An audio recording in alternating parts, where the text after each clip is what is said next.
창세기 7장 11절에서 24절까지 말씀을 저와 여러분 한 절씩 교독하시고 24절 말씀은 합독해서 하나님 말씀 받겠습니다. 창세기 7장 11절입니다.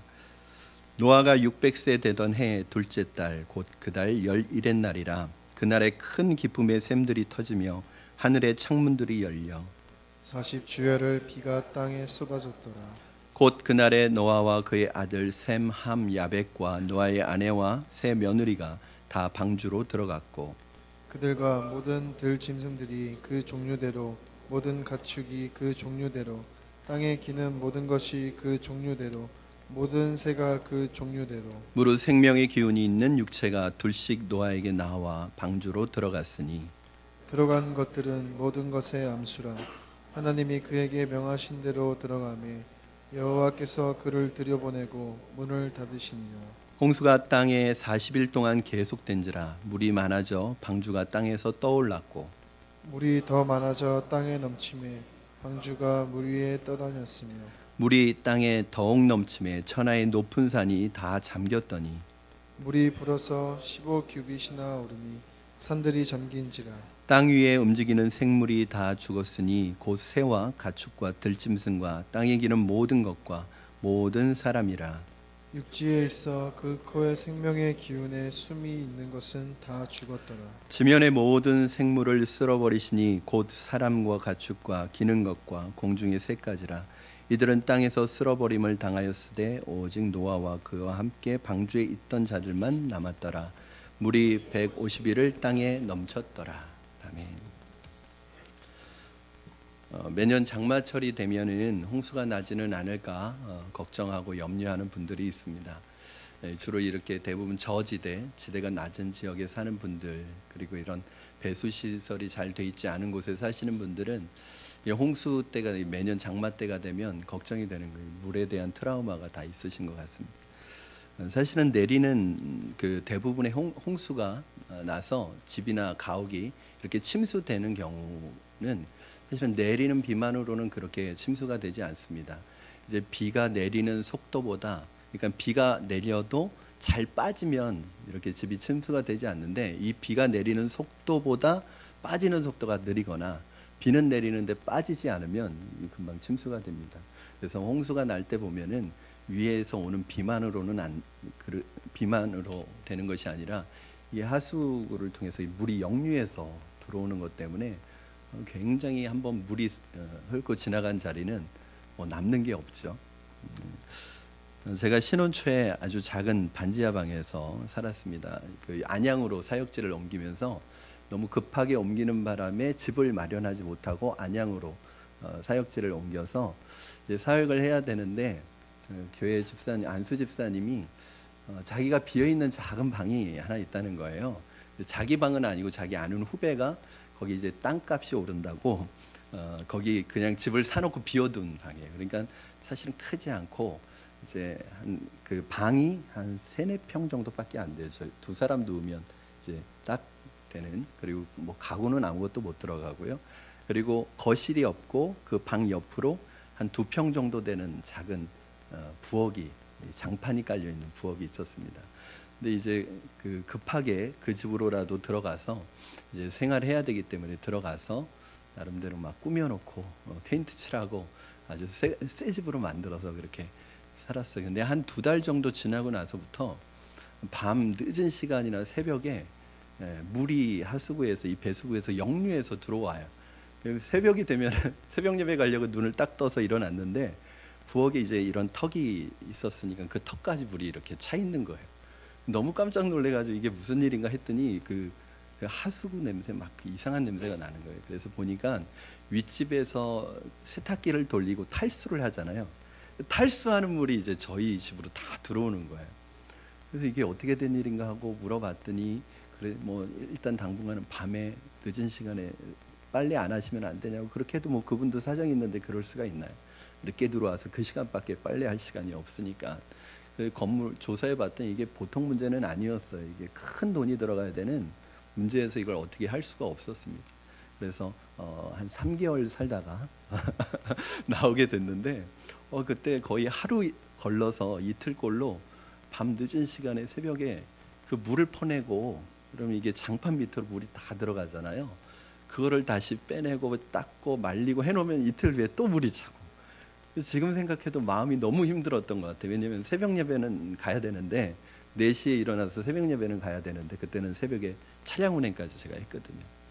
그리고 또 늦은 시간에는 빨리 자야 되는데 그 물 퍼내느라고 잠 못 자고, 그러니까 너무너무 마음이 이렇게 힘들었던 기억이 지금도 나요. 이 물이라는 것이 인간의 삶에 없어서는 안 되는 너무나 생명 같은 것이지만, 이 물이 어떤 면에서 너무 과하게 되면 사실은 이 물처럼 무서운 것이 없습니다. 우리는 오늘 본문에서 인류 역사상 가장 비참한 사건을 보게 됩니다. 그것은 바로 노아의 홍수 심판 사건입니다. 홍수를 미리 대비해서 방주를 만들었기 때문에 노아와 그의 가족들, 그리고 방주에 탔던 동물들은 살았지만 나머지 생물들은 모두 비참하게 물속에 가라앉아 버렸습니다. 이 비극은 인류 역사상 그 이전에도 없었고 그 이후에도 없었던 아주 비참한 사건이었습니다. 대홍수가 났던 그 날짜를 아주 오늘 정확하게 얘기하고 있는데 11절 말씀에 보면 뭐라고 말씀하고 있느냐 하면은 노아가 600세 되던 해 둘째 달 곧 그달 11의 날이라. 그러니까 대홍수는 노아가 600세 되던 해 2월 17일 날 이 그 홍수가 일어났습니다. 사실은 창세기에서 좀 독특한 점이 뭐냐면 이 노아, 어떤 창세기는 너무 오래된 이야기이기 때문에 특별히 뭐 날짜를 지정하거나 날짜를 알려주는 경우는 거의 없습니다.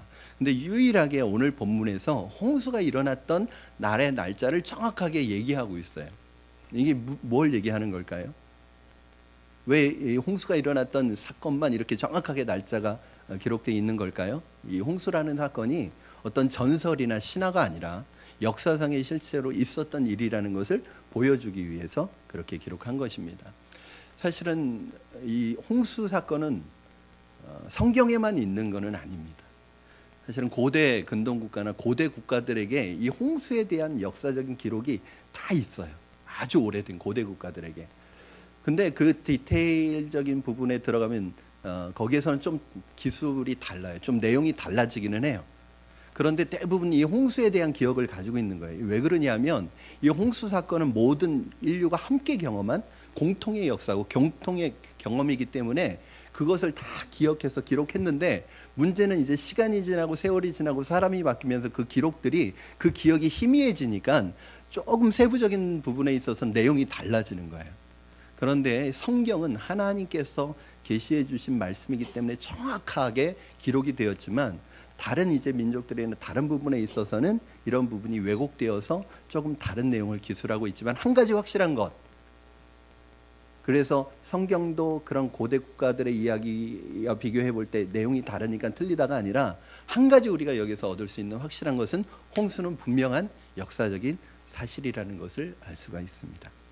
오늘 대홍수 심판의 말씀을 통해서 이 사건이 오늘을 살아가고 있는 우리에게 주시는 교훈이 무엇인지를 배우고 깨닫고 함께 적용하는 시간을 여러분과 함께 갖기를 원합니다. 오늘 본문에 나오는 대홍수 사건은 우리가 장마 때 경험했던 홍수와 조금 다른 현상을 가지고 있습니다. 아무리 비가 많이 온다고 해도, 여러분, 아무리 비가 많이 온다고 해도 이 천지에 있는 높은 산까지 다 잠길 정도로 비의 양이 그렇게 많지 않습니다. 왜냐하면 이 비라는 것은 구름에서 만들어져서 내리는 거잖아요. 그런데 아무리 많이 온다고 해도 천지에 있는 이 높은 산까지 다 잠길 정도의 물이 양이 그렇게 되지 않습니다. 그렇다면 이것은, 이 대홍수의 심판은 어떤 자연현상이 아니라는 거예요. 자연현상이 아니라 하나님께서 어떤 특별한 목적을 가지고 일으키신 특별한 사건이었지, 이건 자연현상은 아니었습니다. 물론 자연현상을 이용했지만 우리에게 있어서 대홍수 심판이 이해가 되지 않는 이유가 있습니다. 아마 대부분 성경에서 참 믿지 못하겠는 것 중에 하나가 이 홍수 심판일 거예요. 그러나 왜 우리는 이것을 이해하지 못하느냐 하면, 우리가 경험해 보지 못했고 우리가 보지 못했기 때문이에요. 대부분의 사람들은 내가 경험하지 못하고 보지 못하면 그걸 믿지 않습니다. 그래서 우리 이성적인 눈이나 상식의 눈으로 이 홍수 사건을 보는 것이 아니라 성경의 눈으로 한번 이 홍수 사건을 여러분과 살펴보려고 합니다. 자, 우리 11절부터 12절까지 같이 한번 읽겠습니다. 시작. 노아가 600세 되던 해 둘째 달 곧 그달 11의 날이라. 그날에 큰 기쁨의 샘들이 터지며 하늘의 창문들이 열려 40주야를 비가 땅에 쏟아졌더라. 아멘. 이 대홍수의 현상을 통해서 두 가지 사실을 알 수 있는데, 이 대홍수는 두 가지 사건이었어요. 첫째, 기쁨의 샘들이 터지는 사건이었고, 두 번째, 하늘의 창들이 열리는 사건이었다는 거예요. 여러분, 그럼 이게 무슨 뜻인가? 그러면 이것은 땅 밑에 지하수가 터진 사건이거나 어떤 하늘에 물이 저장되어 있던 물이 쏟아졌다는 얘기인가? 물론 그것도 사실입니다. 그러나 그것을 얘기하려는 게 아니라 오히려 여기에서 정말 말하고자 하는 것은 뭐냐면, 하나님께서 창조하신 그 창조 질서가 다시 중단되고 원래대로 돌아간 사건이라고 보시면 됩니다. 여러분, 하나님이 창조 이전에 이 땅은 어떤 상태에 있었죠? 아주 혼돈스럽고 물로 뒤덮여 있었잖아요. 그 원래의 상태, 창조 이전의 상태로 돌아가 버린 사건이 대홍수의 사건이에요. 자, 우리 이해를 돕기 위해서 창세기 1장 2절, 이 창세기 1장 2절은 3절부터 창조가 시작되니까 창세기 1장 2절은 창조 이전의 상태입니다. 우리 같이 한번 읽겠습니다. 시작. 땅이 혼돈하고 공허하며 흑암이 깊음이 있고 하나님의 영은 수면 위에 운행하시니라. 처음에 지구는 물로 가득 차 있었어요. 그런데 하나님께서 말씀으로 이제 어떤 창조하시는 둘째 날 보면 공창 위의 물과 아래 물로 나누게 하십니다. 그러니까 궁창, 즉 하늘, 이 위와 아래로 나누어지면서 생긴 이곳이 하늘이고요. 이 하늘 위의 물과 하늘 아래 물로 나누게 하세요. 그리고 셋째 날은 어떻게 하시죠? 물이 한 곳으로 모이게 하시니까 모인 곳은 바다가 되고 물이 빠져서 묻이 드러난 곳은 땅이라고 그렇게 불렀어요.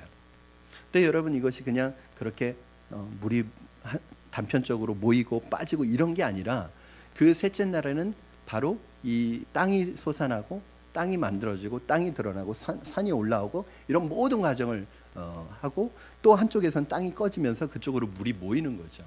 이런 모든 과정들이 이루어진 것이 창조예요. 그런데 이 대홍수의 심판은 뭐냐면, 땅에 있는 기품의 샘들이 터졌다는 것은 물속에 있는 지하수가 올라왔다는 단적인 그런 표현이 아니라 이런 어떤 대지각 변동이 있었다는 거예요. 그래서 이 바닷물과 땅의 경계가 없어지는 사건, 이것이 바로 기품의 샘들이 터지는 사건입니다. 사실 이러한 증거는 지금도 세계 곳곳에서 발견되는데, 해발 1700m에 있는 터키의 반호라는 호수가 있는데, 이 해발 1700m에 있는 이 호수의 물이 바닷물입니다. 해발 1470m에 있는 이란의 우르미아 호수는 물의 성분의 23%가 염분으로 되어 있습니다. 몽고 분지의 사막에도 염해가 있고, 해발 3800m나 되는 안데스 산맥의 넓이가 4800제곱미터가 되는 티티카카라는 이 호수도 염분과 염수와 간수가 섞여 있습니다. 그러면 사실은 참 이게 참 이해하기 어려운 거잖아요. 그 해발 1700m나 되는 산에 있는 호수에 어떻게 이렇게 염분이 많은 바닷물이 있느냐는 거죠. 비가 오더라도 물만 잘 빠지면 홍수는 나지 않습니다. 그런데 땅이 아예 꺼져버린 거예요. 그리고 거기에 물이 들어오기 시작한 거예요. 이것이 무엇을 말하는가? 대홍수의 심판은 단순한 자연현상이 아니라 그것을 창조하신 하나님의 창조 질서가 중단된 사건이고, 하나님께서 일으키신 사건입니다. 두 번째로, 하늘의 창들이 열린 사건이에요. 하늘의 창들이 열렸다, 이걸 이제 해석하는 방법은 두 가지가 있습니다. 대부분의 많은 학자들 중에 이것을 이 위에로 올라갔던 공창 위의 물이 지구, 땅을 둘러싸고 있었다는 거예요. 그래서 이게 일종의 물층을 만들어 가지고 그 지구를 둘러싸고 있었는데, 이 우주에서 오는 유해왕 강선을 다 이 물층이 막아줍니다. 그래가지고 유해 강선을 받지 않아서 그 당시에 홍수 이전에 살던 사람들의 수명이 수백 살이 됐던 이유는 외부로부터 오는 이 유해 강선을 이 물층이 다 막아줬기 때문이라는 거예요.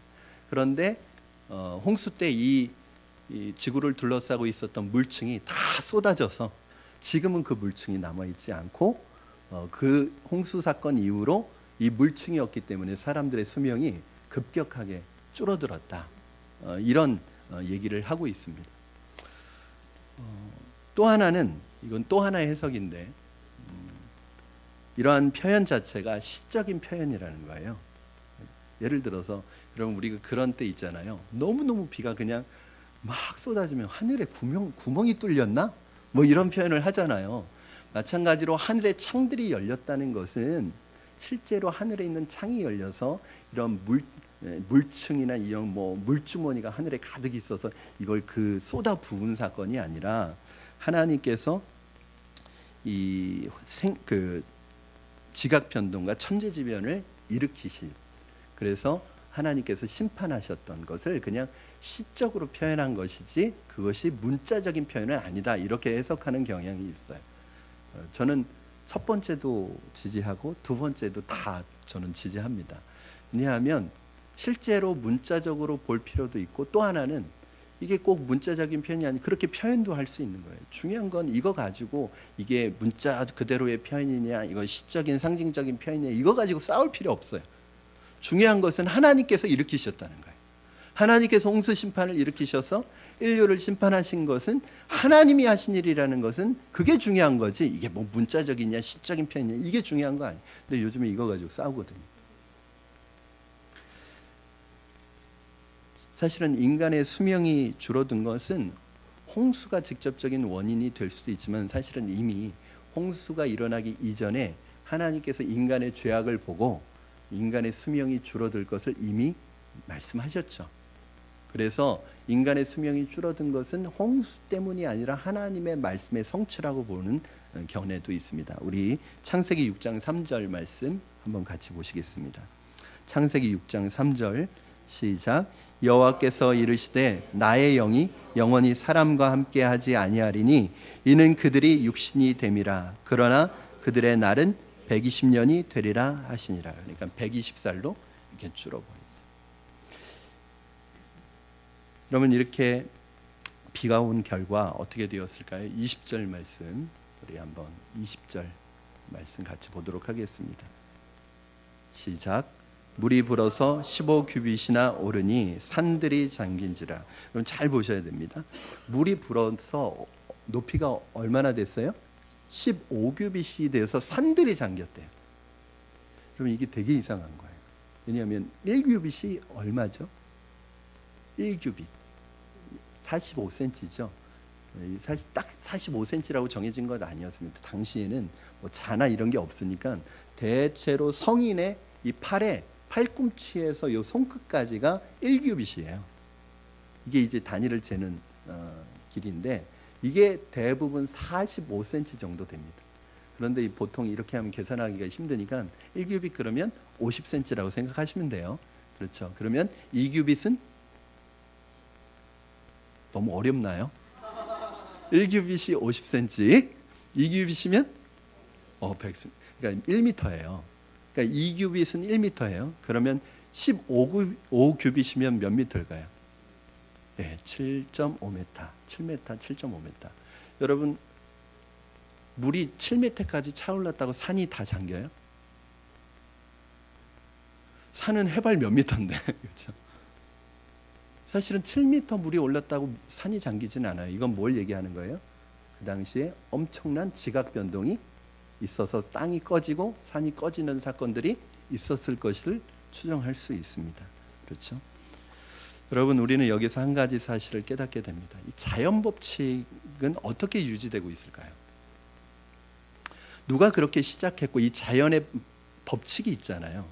과학자들은 뭐냐면 이 자연에 숨어있는 이 법칙들을 발견해내는 사람들 아닙니까? 자연 법칙을 만들어내는 사람은 없죠. 그렇죠?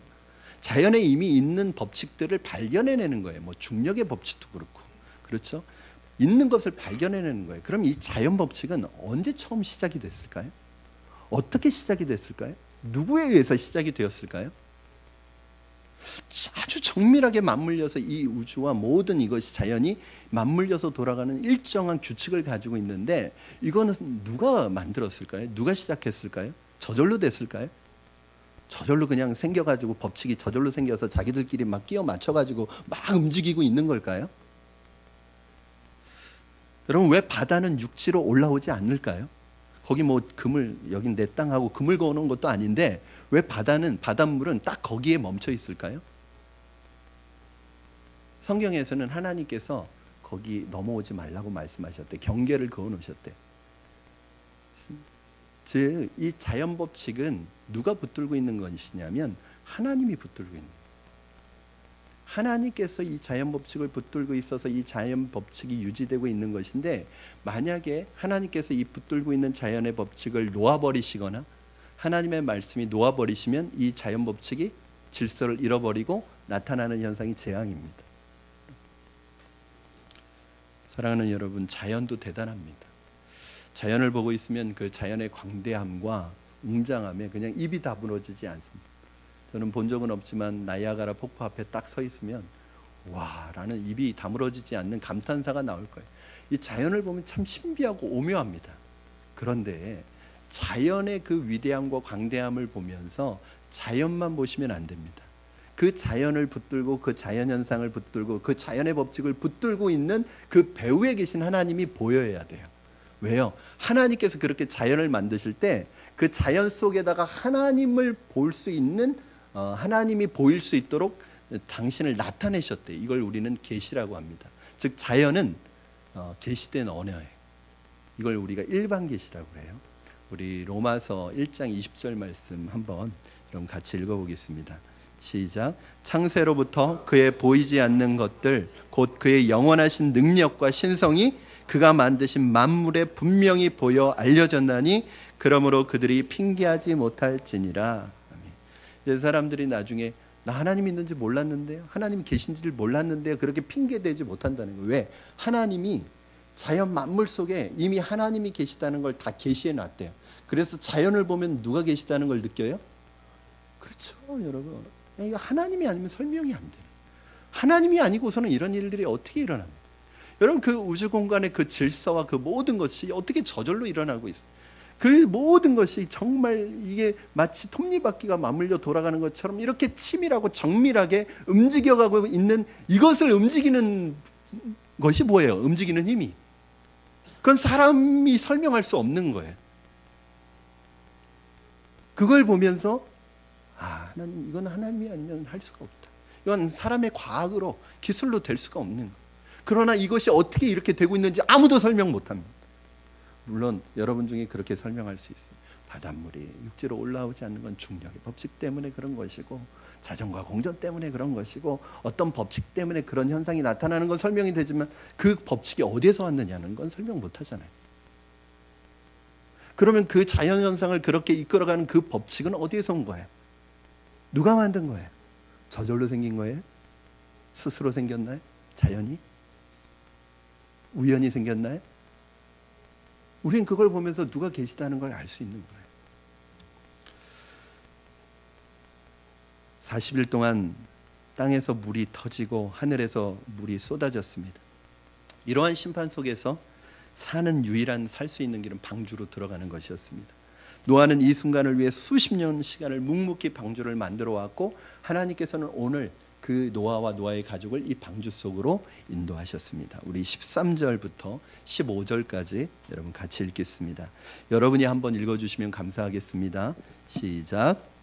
곧 그날에 노아와 그의 아들 셈, 한, 야벳과 노아의 아내와 세 며느리가 다 방주로 들어갔고 그들과 모든 들 짐승들이 그 종류대로 모든 가축이 그 종류대로 땅에 기는 모든 것이 그 종류대로 모든 새가 그 종류대로 생명의 기운이 있는 육체가 둘씩 노아에게 나와 방주로 들어갔으니 우리는 여기서 두 가지 중요한 사실을 발견하게 됩니다. 첫 번째는 하나님께서는 당대 의인이었던 노아만 구원하신 것이 아니라 그의 가족들을 함께 구원하셨다는 것입니다.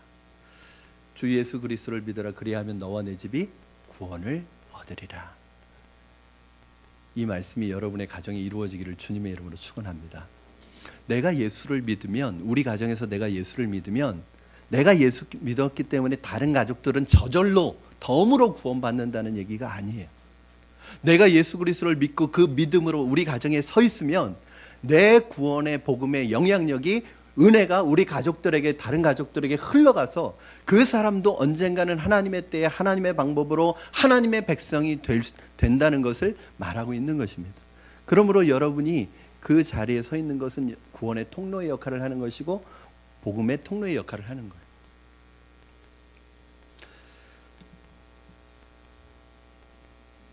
노아는 그 가정이 구원의 통로였습니다. 복음의 통로였습니다. 하나님은 우리만 구원하시기를 원하지 않습니다. 이 말씀대로 여러분의 가정이 여러분 때문에 구원받기를 주님의 이름으로 축원합니다. 그러므로 여러분의 가족이 여러분의 믿음을 이해하지 못하고 때로는 비판하고 때로는 조롱하고 때로는 핍박할지라도 여러분의 믿음의 자리를 포기해서는 안 됩니다. 왜냐하면 여러분이 믿음을 포기하는 그 순간 여러분의 가정에 들어가야 될 복음과 구원과 축복의 문이 닫히는 거예요. 여러분 조금 힘들더라도 믿음으로 그 자리에 서 있으면 여러분을 통해서 언젠가는 반드시 하나님께서 여러분의 가정을 하나님의 백성의 가정으로 삼아 주실 줄로 믿습니다. 그러므로 저는 가장 큰 효도는 부모님을 예수 믿도록 인도하는 것입니다. 내가 부모님께 효자 소리 들어도, 내가 부모님께 효도한다고 해도 부모님을 주님께로 인도하지 못한다면 그것은 효도가 아닙니다. 가장 중요한 훌륭한 자녀 교육은 무엇입니까? 우리 자녀들이 예수님을 떠나지 않도록 하는 거예요. 우리 자녀들이 예수님을 만나도록 하는 것, 이것이 가장 중요한 자녀 교육이에요. 저는 여러분이 이것에 우선순위를 둘 수 있기를 주님의 이름으로 축원합니다. 여러분 포기하지 마시기 바랍니다. 노아의 가족이 노아의 믿음을 통해서 구원 얻었듯이 저는 여러분의 가족이 여러분을 통해서 구원받을 줄로 믿습니다. 이 두 번째가 아주 재미있습니다. 노아와 가족뿐만 구원받은 것이 아니라 동물들이 구원을 같이 받았는데, 이 동물들을 방주 안으로 인도할 때 뭐라고 얘기가 계속 반복해서 나오냐면 그 종류대로, 가축이 그 종류대로, 땅에 기는 것이 그 종류대로, 새가 그 종류대로, 이 계속 그 종류대로라는 말이 반복해서 나와요. 그럼 이거 어디에서 들었던 말이죠? 하나님께서 세상을 창조하실 때, 동물들을 창조하실 때 어떻게 창조하셨어요? 종류대로 창조하셨어요. 생명 있는 것들은 풀이든 채소든 그 다 종류대로, 동물도 다 종류대로 창조하셨어요.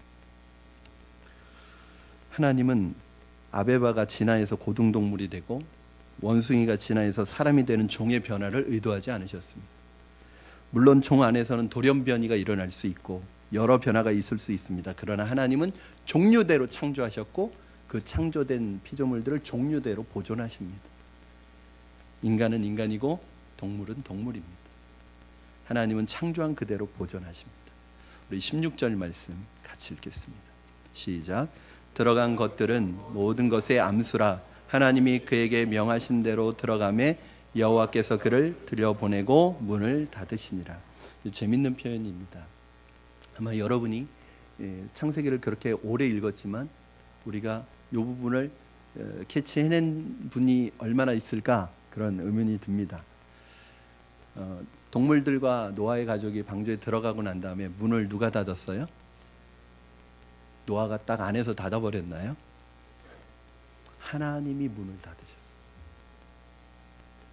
이건 무슨 말이에요? 구원은 인간 스스로 얻을 수 있는 것이 아니라 하나님께서 주시는 것이고 하나님이 이루어 가시는 거예요. 다른 말로 하면 하나님이 구원의 문을 닫고 여시는 분이에요. 우리는 구원의 문을 열 수도 없고 닫을 수도 없어요. 하나님이 한번 구원의 문을 닫으시면 그 누구도 구원의 문을 다시 열 수가 없습니다. 사랑하는 여러분, 구원은 주어진 기회 동안만 구원받을 수 있어요. 그 문이 닫히고 그 기회가 지나가고 이 땅에서 우리에게 구원받을 수 있는 기회가 지나가면 더 이상 구원받을 수 없습니다. 우리 사랑하는 가족들에게 구원의 기회가 늘 있는 것은 아닙니다. 언젠가는 그 구원의 문이 닫힐 거예요. 구원의 기회가 끝날 거예요. 구원의 기회는 이 땅에 우리가 살아있는 동안에만 주어진 기회입니다. 그 기회를 놓친다면 구원의 문은 다시 열려지지 않아요. 주님이 이 땅에 오셔서 불로 세상을 심판하실 때 그때는 이미 늦습니다. 주님이 오신 다음에는 늦어요. 주님이 오시기 전에 우리에게 구원이 기회가 허락된 시간 동안만 우리가 구원을 얻을 수 있습니다. 그런데 사람들은 구원받는 것에 우선순위를 두지 않습니다. 구원받는 것을 우선순위에 제일 마지막에 둬요. 왜 그럴까요? 구원의 문이 항상 열려 있을 줄 아는 거죠. 구원의 문이 항상 열려 있을 줄 알고 구원의 기회가 항상 있을 줄 알고 이 세상에서 출세하고 이 세상에서 돈 벌고 이 세상에서 즐기고 놀고 하는 일에 우선순위를 둡니다. 그러나 구원의 기회는 항상 열려 있지 않습니다. 그 구원의 문이 언제 닫힐지는 우리는 알 수 없습니다. 이것보다 여러분의 삶에 우선해야 하는 시급한 일이 더 있습니까? 여러분, 하나님이 주시는 기회를 놓치지 마시기 바랍니다. 구원의 문이 열려 있을 때, 구원의 기회가 주어졌을 때 방주 되신 예수님께로 들어갈 수 있기를 바랍니다. 여러분의 가족들에게 기회가 주어졌을 때 전할 수 있기를 바랍니다. 내가 사랑하는 사람들 아직 기회가 주어졌을 때 그분들에게 전하는 여러분들이 되기를 바랍니다.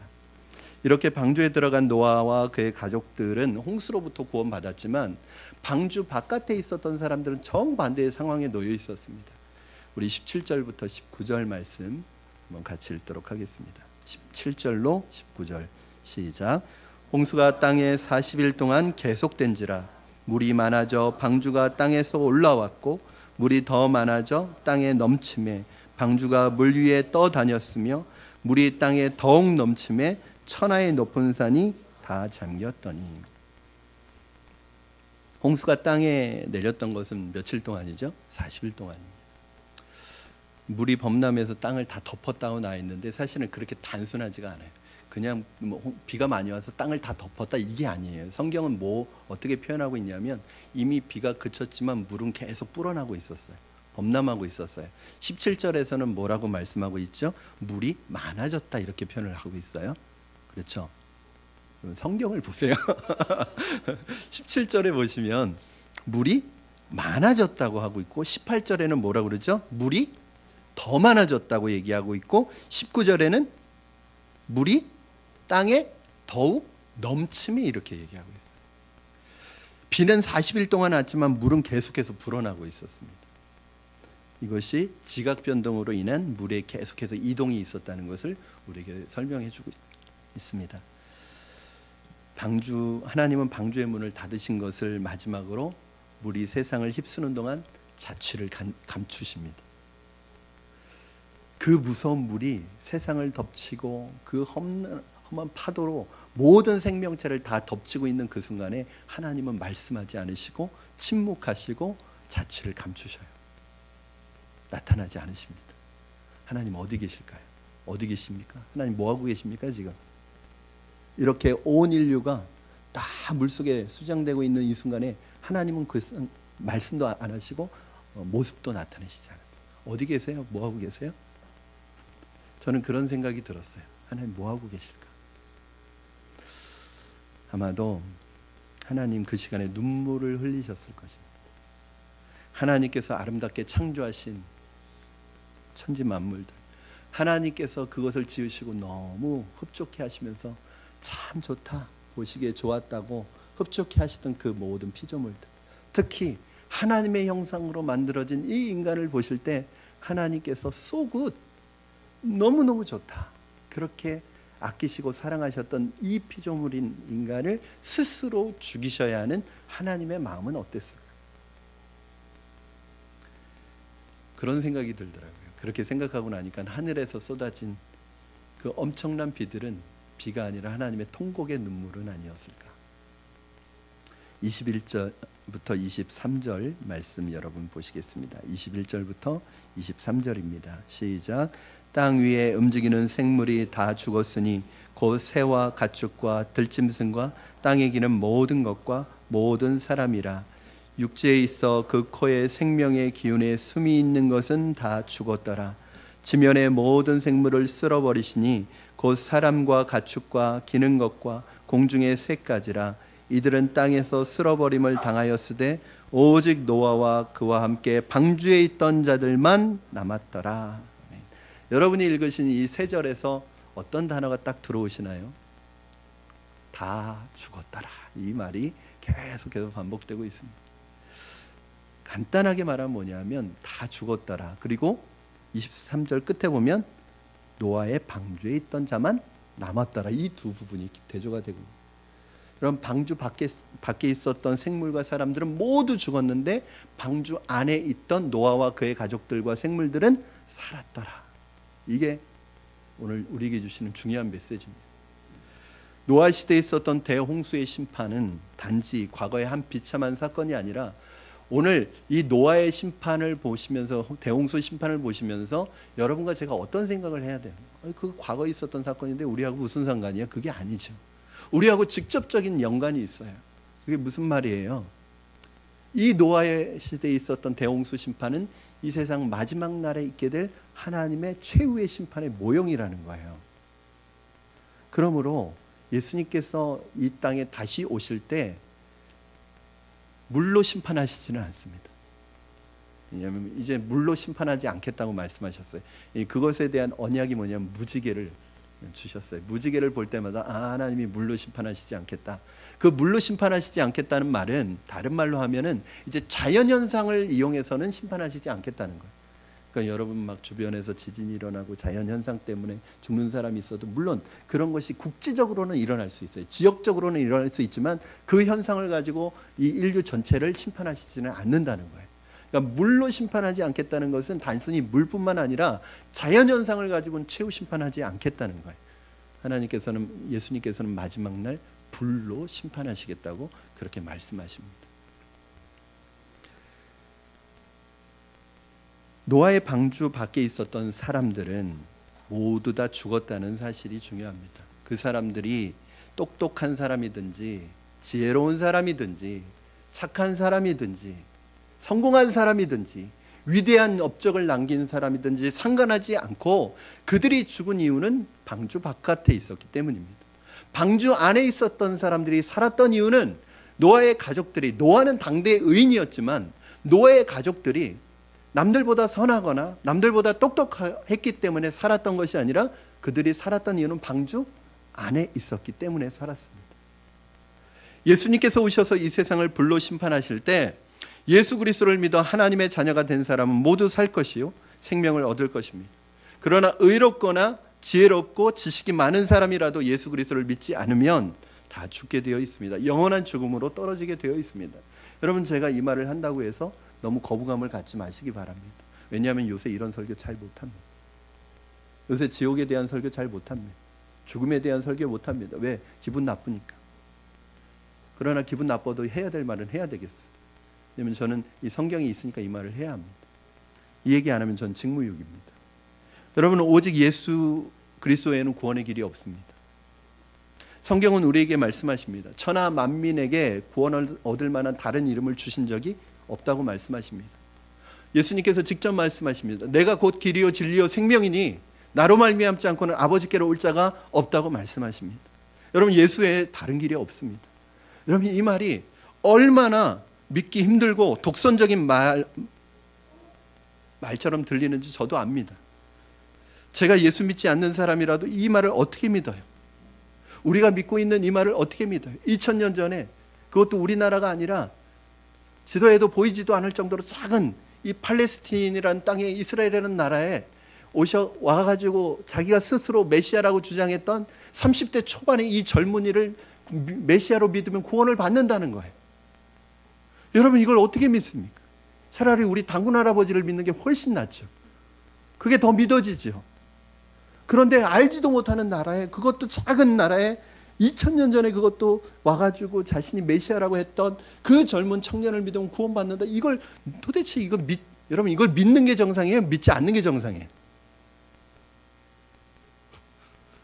다시 물어볼게요.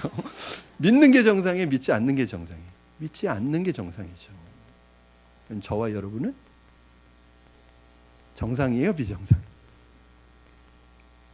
죄송해요. 비정상이라고 얘기하지는 않을게요. 기적이죠. 여러분, 이게 안 믿어지는 게 정상이에요. 이게 믿어지는 게 기적이에요.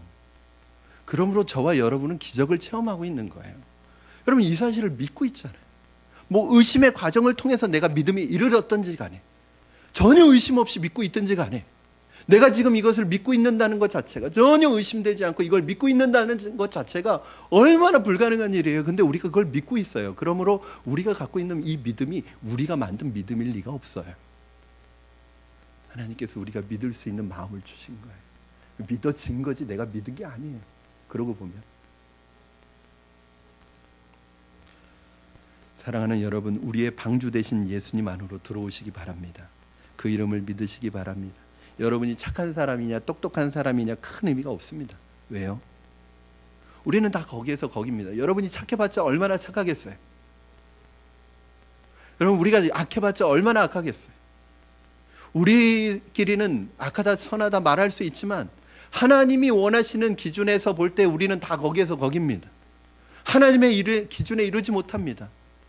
사람이 죄를 범하였으면 하나님의 영광에 이를 자가 한 사람도 없다고 말씀하셨습니다. 우리에게는 방법이 없습니다. 그러나 한 가지 방법이 있습니다. 하나님께서 기회를 주시고 시간을 주실 때 고집 부리지 마시고 다른 데 한눈 팔지 마시고 우리의 영원한 방주, 구원의 방주가 되시는 예수님 안으로 들어오시기를 주님의 이름으로 축원합니다. 그리하면 그를 믿는 자에게 주시는 구원의 은혜가 저와 여러분의 마지막 심판, 지옥의 심판으로 건져주실 뿐만 아니라 영원한 생명을 주실 줄로 믿습니다. 우리에게 아직 기회를 주실 때 우리 사랑하는 가족들에게 구원의 문이 닫혀지기 전에 우리 사랑하는 가족들에게 이 복음을 전하시는 저와 여러분 되기를 주님의 이름으로 축원합니다. 우리 이 시간에 한번 찬양하시고 기도하겠습니다. 우리의 구원의 길이 되시는 그 주님, 예수 안에 구원이 있음을 이 시간에 이 찬양을 통해서 고백하고 우리 함께 기도하도록 하겠습니다.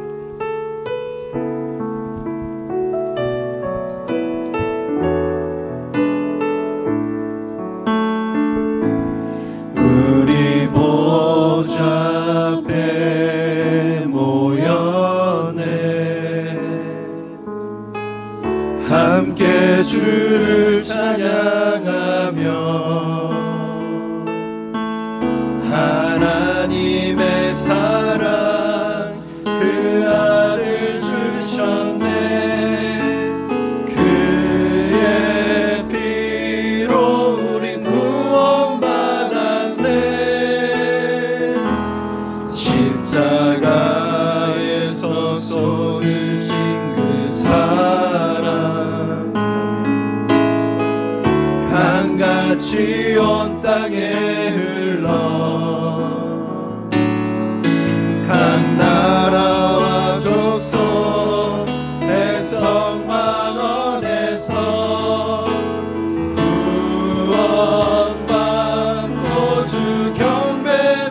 구원하심의 보좌에 앉으신 구원하심이 보좌에 앉으신 우리 하나님과 어린 양께 있도다. 구원하심이 보좌에 앉으신 우리 하나님과 어린 양께 있도다. 우리 보좌 앞에 모였네. 우리 보좌 앞에 모였네. 함께 주를 찬양하며 하나님의 사랑 그 아들 주셨네. 그의 피로 우린 구원받았네. 십자가에서 쏟으신 그 사랑 강같이 온 땅에 흘러 강같이 온 땅에 흘러 각 나라와 족속 백성 만원에서 구원받고 주 경배를 원하시네.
말씀 붙들고 믿음으로 결단하며 기도하시겠습니다. 하나님, 예수 그리스도 외에는 우리에게 구원이 없는 줄로 믿습니다. 하나님, 주님 외에는 다른 길이 없는 줄로 믿습니다. 하나님, 우리의 영원한 구원의 방주 되신 그 주님 안으로 들어가며 예수 그리스도를 믿음으로 고백하게 하여 주시옵소서. 하나님, 주님 외에 다른 것 바라보지 않게 하시고 믿음으로 주님 붙들고 이 광야 같은 이 세상을 믿음으로 승리하며 살아가는 우리가 되게 하여 주시옵소서. 하나님, 구원의 기회가 있을 때, 구원의 기회를 우리에게 주셨을 때 하나님 지체하지 않게 하시고, 사랑하는 우리 가족들, 하나님 우리 이웃들, 사랑하는 친구들, 구원의 문이 닫히기 전에 구원의 기회가 주어졌을 때 그들을 주께로 인도하는 그 마음이 우리에게 있게 하여 주시옵소서. 그 복음의 도구로, 통로로 쓰임받게 해달라고 우리 한번 하나님 앞에 믿음으로 결단하며 기도하시겠습니다. 살아계셔서 역사하시는 하나님 아버지, 마지막 때 하나님께서 나라를 보게 하시고 소망을 주시고 감사합니다. 하나님, 예수 그리스도 우리의 영원한 구원의 방주 되신 주님 외에 다른 것은 하나님 없는 줄로 믿습니다. 오늘 내가 선하고 착한 곳에니까 오늘 그 구원 되신, 그 구원의 방주 되신 주님 안으로 들어가게 하여 주시옵소서. 그 주님을 붙들게 하여 주시옵소서. 자연 만물을 붙들고 계시는 그 하나님을 믿음으로 바라보게 하셔서 오늘 우리의 살아가는 삶에 있어서 이 구원이 내 삶의 가장 우선순위가 되게 하여 주시옵소서.